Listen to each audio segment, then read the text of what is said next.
Pour mieux s'immerger dans la réalité politique, sécuritaire, économique et sociale d'Israël, connectez-vous chaque matin sur Studio Kalita. Daniel Haïk vous y attend pour sa revue de la presse.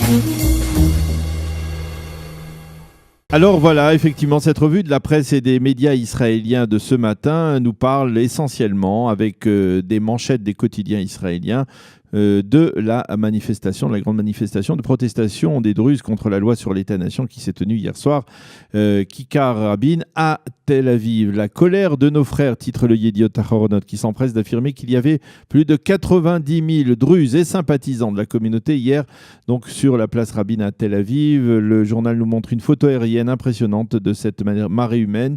Le Israël Hayom, lui, parle de plusieurs dizaines de milliers de participants à ce rassemblement et nous montre une photo de Druzes brandissant à la fois des drapeaux d'Israël et des drapeaux druzes. Le quotidien proche du pouvoir a choisi de citer des druzes qui n'étaient pas hier sur la place Rabin et qui affirment que la communauté est divisée. À propos de la loi sur l'État-nation, nous l'avons vu à travers le témoignage de Samer Birani. Nous ne sommes pas des Palestiniens. Certains incitent les jeunes. Il faut espérer que cela ne provoque pas de fracture avec les Juifs et que nous payons ensuite le prix lourd, ont affirmé certains de ces notables druzes qui ne sont pas allés hier sur la place Rabin. Hier vers 21h, les Hadash des chaînes 12 et 13 ont constaté que les principaux intervenants avaient soigneusement évité de lancer des slogans politiques et s'étaient contentés d'exprimer leur peine face au vote de cette loi qui leur donnait le sentiment d'être des citoyens de seconde zone. Et le Israël Hayom révèle que parmi les organisateurs du rassemblement d'hier, on trouve une organisation discrète, à nous, qui est considérée comme la cheville ouvrière de la protestation et qui, comme par hasard, serait financée en partie au moins par le Keren HaChadasha et par l'Union européenne. Le Keren HaChadasha, il s'agit donc d'une organisation très proche de l'extrême droite, de l'extrême gauche israélienne qui se fixe pour objectif, entre autres, d'essayer d'affaiblir le pouvoir et le gouvernement de Binyamin Netanyahou. Ce faisant, le journal, le quotidien, donc Israël Hayom, confirme des rumeurs sur une campagne de protestation des Druzes orchestrée de l'extérieur par des opposants farouches à la politique du Premier ministre. Contacté par le journal, Anou a reconnu avoir aidé à l'organisation de cette manifestation, mais elle affirme qu'elle n'est pas l'organisatrice de l'événement. Elle souligne que c'est Amal Assad, l'un des plus farouches opposants à la loi, celui qui a fustigé la semaine dernière Netanyahou et qui a donc sollicité la participation de cette association donc à la manifestation d'hier. Dans le Israël Hayom, Amnon Lord accuse lui aussi des forces, je cite, occultes, hostiles à Netanyahou d'orchestrer aujourd'hui la protestation des Druzes. Dans le Yediot Ahronoth, Yoaz Handel, qui fut le conseiller du Premier ministre, mais qui est aujourd'hui très critique à son égard en général, affirme très clairement dans son éditorial en première page du journal: la loi sur l'État-nation ne porte pas atteinte aux Druzes. La loi s'équilibre avec d'autres lois sur les citoyens, mais elle veut faire passer un message clair: des droits pour tous les citoyens israéliens sans exception, mais un État-nation uniquement pour le peuple juif. Et lui aussi estime qu'il y avait hier une volonté de politiser ce rassemblement. Par contre, ce n'est pas surprenant. Le Nahum Barnea, le principal éditorialiste du Yediot, affirme qu'il sera difficile de dénigrer une protestation comme celle des Druzes lorsque celle-ci, cette communauté druze, brandit fièrement les drapeaux d'Israël. Même si la loi sur l'État-nation va aider Binyamin Netanyahou à vaincre Naftali Bennett lors des prochaines élections, il faut affirmer que tout n'est pas électoral en Israël et la protestation des Druzes le prouve, selon Nahum Barnea. Enfin, dans le Ma'ariv, Ben Caspit lui affirme que sur les réseaux sociaux, les pro-Netanyahou ont fait passer des messages selon lesquels Avi Gabay, le patron du camp sioniste, aurait promis à Amal Assad, donc l'opposant farouche à Binyamin Netanyahou, une place de choix dans la prochaine liste électorale du parti. Mais Ben Caspit affirme bien évidemment qu'il s'agit là d'une fake news. Enfin, le Haaretz commente cette manifestation et affirme qu'au moins de visu, elle a permis de former ce que le journal appelle une coalition des gens sains d'esprit. Tous les suppléments économiques des quotidiens israéliens soulignent que l'agence internationale de classement S&P a pour la première fois classé Israël au niveau très honorable de double A-, c'est-à-dire cela signifie que l'économie israélienne est considérée officiellement comme l'une des 17 économies les plus stables au monde. Ce classement prouve donc la sérénité et la solidité de l'économie israélienne, et ce en dépit de la situation de conflit dans laquelle l'État d'Israël se trouve en permanence. Cela devrait, selon les experts, encourager les investissements étrangers en Israël et permettre à l'économie israélienne de récupérer en dividendes des centaines de millions de shekels. Le ministre des Finances, Moshe Kahlon, s'est empressé dès la fin du Shabbat de se féliciter de ce classement. Il a indiqué que c'était là le résultat de sa politique. Le Yediot Aharonot consacre une double page à la canicule qui frappe l'Europe avec des températures exceptionnellement hautes pour cet été en France où l'on a enregistré 36 degrés hier à Paris, en Espagne avec 44 degrés, en Angleterre avec 31 degrés et en Allemagne avec 39 degrés. Et puis revenons ce dimanche sur quelques-uns des articles parus dans la presse du vendredi et du Shabbat, dans les suppléments du Shabbat que nous n'avons pas eu le temps de mentionner vendredi, dans le supplément politique du Israël Hayom. Avi Dichter, justement l'initiateur de la loi sur l'État-nation qui suscite tant de polémiques, revient sur les 8 années qu'il a passées à promouvoir cette loi et fait remarquer que plusieurs députés de l'opposition travailliste qui se dressent aujourd'hui contre la loi comptaient parmi ses plus fervents supporters au début du parcours. Il répond à ceux qui considèrent cette loi comme un drapeau noir pour la démocratie israélienne, qu'ils n'ont rien compris au sens véritable de la loi. Et enfin, il explique qu'il vient, dit-il, d'un foyer galoutique et que pour lui, la loi sur l'État-nation est une sorte de sortie de l'exil.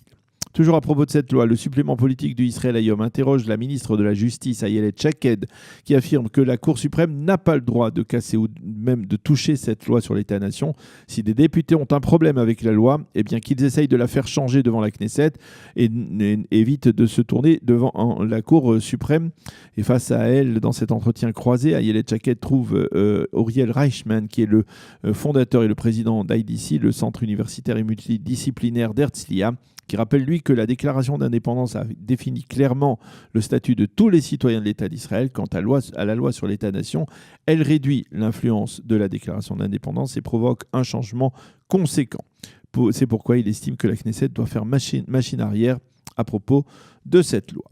Dans le supplément politique du Makor Rishon, Sarah Haetzny Cohen revient sur une affaire qui est presque passée inaperçue, celle du non-lieu décrété par la justice israélienne dans le dossier du général Gal Hirsch. Un rappel, en 2015, le général Gal Hirsch a été pressenti pour être le candidat du Premier ministre au poste de patron de la police israélienne. En 2006, le général Hirsch avait été tenu comme l'un des responsables des carences constatées durant la Seconde Guerre du Liban et il avait été contraint de mettre un point final à cette très brillante carrière militaire. Mais les inspecteurs en chef de la police n'ont apparemment pas apprécié le parachutage d'un ancien militaire à la tête de la police. Et bizarrement, d'un seul coup, un dossier pénal a surgi contre Gal Hirsch quelques heures à peine après que Gilad Ardan, le ministre de la Sécurité intérieure, ait annoncé sa nomination donc au poste de patron de la police. La presse a miraculeusement publié 2 dossiers sur des infractions pénales commises par Hirsch, apparemment, l'une concernant des contacts commerciaux avec la Géorgie, l'autre concernant la mairie de Rishon LeZion. À la suite de la publication de ces soupçons,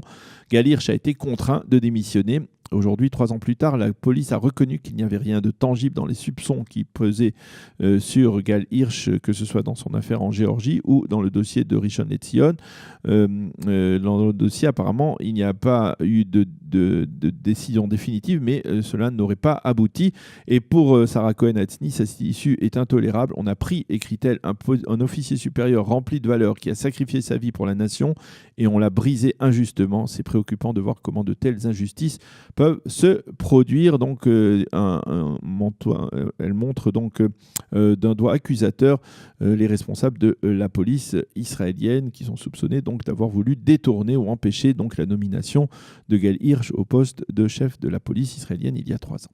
Dans le supplément Diokan de Makor Rishon, on peut lire un article sur une enquête passionnante sur la population orthodoxe d'Israël et les changements d'orientation qu'elle est en train de vivre. Racheli Malek Boudé écrit que la génération Y des jeunes orthodoxes qui sont bien plus branchés que leurs parents et qui ont dans leur poche d'un côté un portable cachère et de l'autre un smartphone qu'ils savent parfaitement utiliser. Elle explique que l'utilisation de ces smartphones est une révolution qui modifie les habitudes de la communauté orthodoxe. Il y a des sites, écrit-elle, des sites orthodoxes de shiduchim, de rencontres, mais aussi des sites où les orthodoxes demandent conseil sur des sujets qui les préoccupent particulièrement, comme les relations sexuelles ou le travail. Et justement, à propos du travail, Racheli Malek Boudé affirme que c'est la femme orthodoxe qui est à l'origine de l'ouverture de dizaines de milliers d'orthodoxes vers le monde non orthodoxe, vers, on va dire, la société civile israélienne dans son ensemble, car la femme orthodoxe, écrit-elle, est la première sortie travaillée à l'extérieur de la communauté fermée, que c'est au contact de non-orthodoxes que la femme haridite commence à changer au point qu'il y a aujourd'hui des femmes orthodoxes qui n'hésitent pas à être mannequins, même s'il s'agit de la mode à caractère orthodoxe. Enfin, pour clore cette revue de la presse, sachez que le supplément social du Israël Hayom consacre sa manchette à l'aliyah de quelques 230 Olim Hadashim des États-Unis qui sont arrivés en Israël au cours de l'été grâce à l'association Nefesh Benefesh. Ils ont abandonné une vie paisible, un statut social généralement élevé, des salaires en fonction pour concrétiser leur idéal de vie en Israël. Et parmi ces Olim des États-Unis, le journal nous présente le cas du Rav Kenneth Bernard, qui est monté en Israël avec la valise que son père avait reçue en 1945 des forces américaines, alors qu'il était réfugié dans un camp à Holm en Allemagne. Le Israël Hayom explique que Nefesh Benefesh fait monter en Israël 4000 Olim américains chaque année, environ 800 de Grande-Bretagne. 70% de ces familles se définissent comme des familles orthodoxes. Voilà donc pour cette revue de la presse israélienne. Il est 9h06. Et le Rav Kenneth Bernard qui va remplacer le Rav Riskin à la tête des institutions Ortora Stone. Voilà, c'est important de le souligner, effectivement.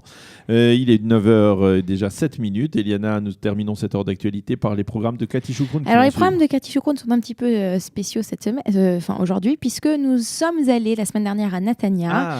Nous organisons durant ce mois d'août des tournées dans les villes. Et d'ailleurs. Oui, et d'ailleurs. Nous en parlerons après. Voilà, exactement. Et donc aujourd'hui, Cathy nous présentera, nous allons avoir 3 interviews. Le premier, ce sera avec une stand-upiste, Virginie, que nous connaissons, qui Safe Woman, qui raconte son parcours, qui habite aujourd'hui à Netanya. Ensuite, nous aurons la chance, Cathy aura la chance de discuter avec le directeur de l'hôpital de l'Agnado, où il y a tout un programme avec Calitime de bénévolat qui s'est mis en place afin d'aider les Olim qui ne parlent pas français et de les aider quand ils se trouvent à l'hôpital. Et enfin, en dernière partie, ce sera la maire de Netanya, la maire sortante, qui se représente d'ailleurs, qui sera en interview avec Cathy Choukroun. Très intéressant. Je vous conseille de suivre ces entretiens avec Cathy Choukroun. Et puis on a Tête de Sion aussi aujourd'hui. Et puis on termine cette heure en souhaitant encore une fois un grand Mazal Tov à notre ami David Amara qui bien entendu nous écoute ce matin, bien entendu, à l'occasion de la naissance de son fils. On lui souhaite beaucoup de bonheur avec son fils, beaucoup de santé dans sa famille. Merci Eliana pour ces précisions. C'est la fin de cette heure d'actualité sur Studio Kalita. Passez une agréable journée. Shavua Tov. À demain sur Studio Kalita. Pour mieux s'immerger dans la réalité politique, sécuritaire, économique et sociale d'Israël, connectez-vous chaque matin sur Studio Kalita. Daniel Haïk vous y attend pour sa revue de la presse.